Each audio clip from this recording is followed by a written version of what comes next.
while I'm at home just doing some antenna testing, or I think probably just creating a trip hazard for for the family. I'm going to set up the JPC-12 and run it on Whisper for, I don't know, 3 or 4 days, maybe most of the week, and see how that compares against inverted V that I've got going up.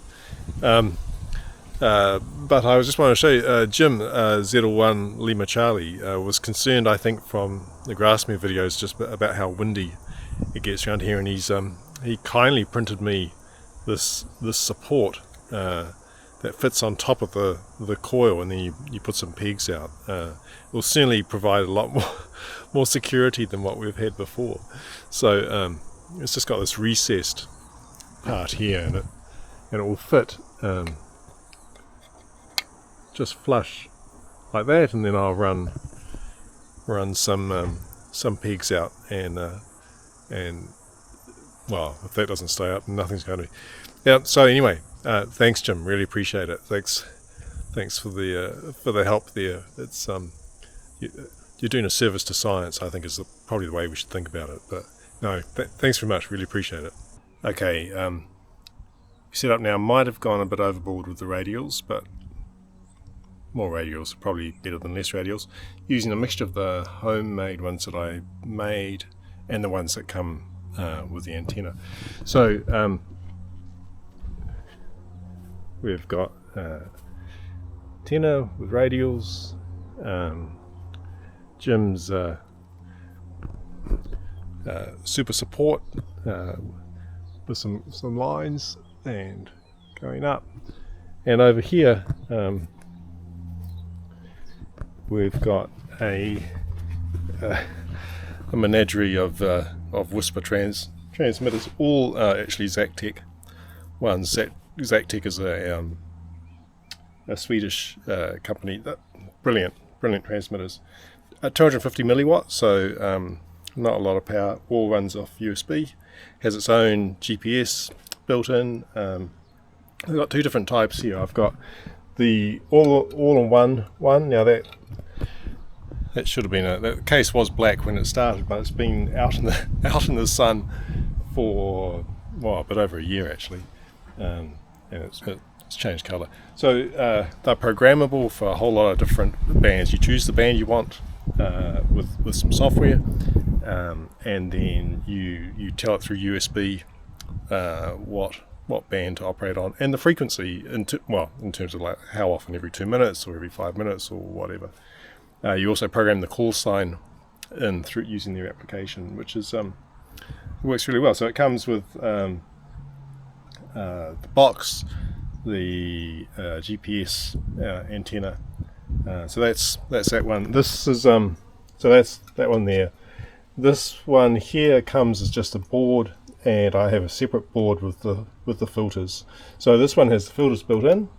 This one was a separate board, which is cheaper. You got to do your own case. This case built by Z2 GVA, and then this is a separate filter board, also with the case built by Z2 GVA. So running on 40 meters. This is the power, obviously here, and this is the connection to the GPS antennas just over there. So I'll probably run it for a week actually, or most of the week, and we'll be able to see the difference in comparison. So we're comparing it against this antenna here, which is inverted V, 40 meter inverted V, which seems like a good sort of baseline antenna to compare against. And I've been running that on Whisper for about 3 or 4 days now, and so I've got an idea about what that's like. What will be interesting to see is whether I get the same degree of sort of local contacts with the vertical as what I do with the inverted V.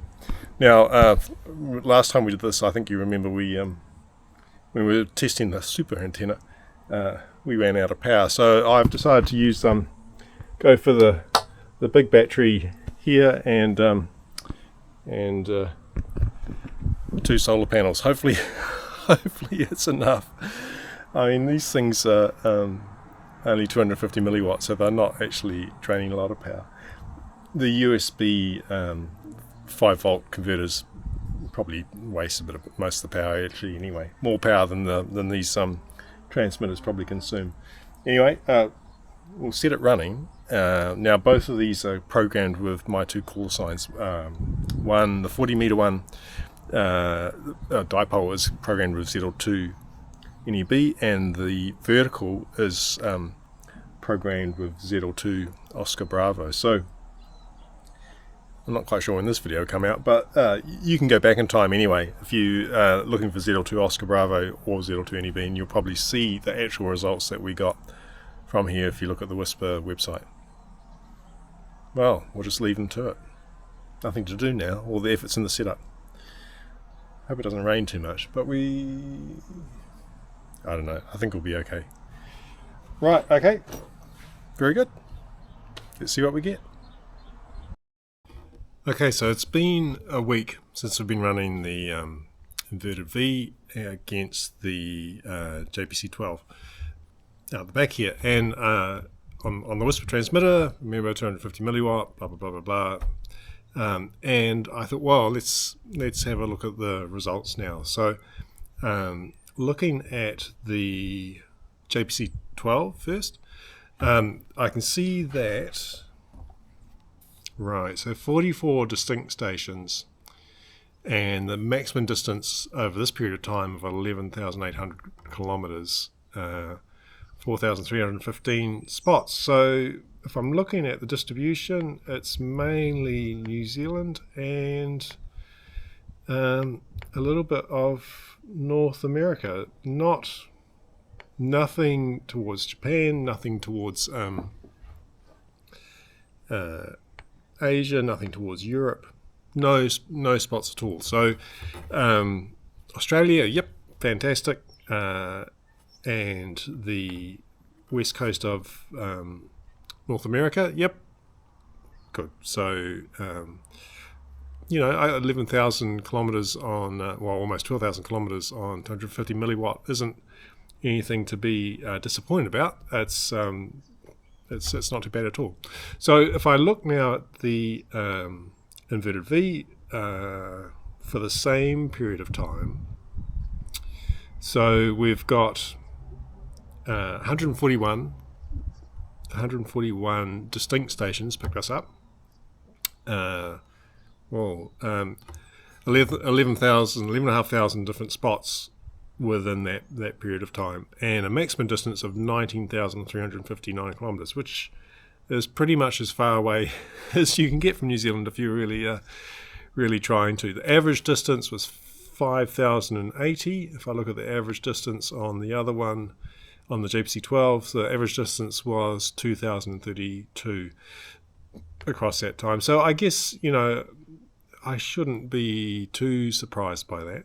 So the difference though in terms of distribution is we've got some stuff into South America, up into Alaska, a lot of stuff covering both the west coast and the east coast of America, but also into the UK,